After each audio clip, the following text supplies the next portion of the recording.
What is the latest regarding the evacuation efforts in Gaza, both in terms of Gazans trying to find shelter and the American citizens who are still stuck there? Yes, so the deadline for this tentative deal for Americans to get out of Gaza expired at 5 o'clock just a couple of minutes ago. So essentially what this deal said was that the border crossing in the south of Gaza into Egypt would be open from noon today until 5 o'clock.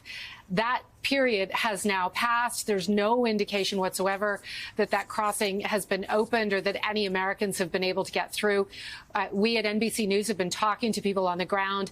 They said that they've been waiting there with their families. There are hundreds of people waiting there, about 500 to 600 people, and there's been no sign that they're going to be able to cross the border today. On the other side of the border, there is humanitarian aid waiting to go in. There's no deal that has been arranged for that actually to be moved in to Gaza, but there is humanitarian aid. The United Nations is trying to work out some sort of deal so that that can be brought into Gaza. In the meantime, you still have thousands of people trying to move from the north of Gaza into the south. It's extremely difficult. First of all, people are having trouble with the internet. It's in and out. There's very little power, if not no power. There's no fuel. Fuel supplies running out. Hospitals are having difficulty fueling their generators.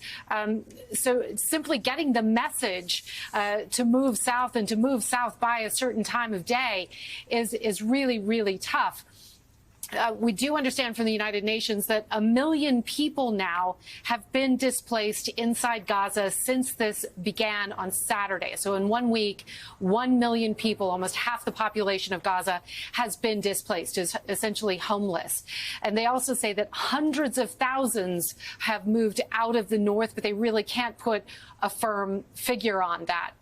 Meantime, the strikes continue. Israel has continued to bomb areas in Gaza today, east of Gaza City, as well as in Khan Yunis, which is a city in the south, the very area where civilians have been told to flee to safety.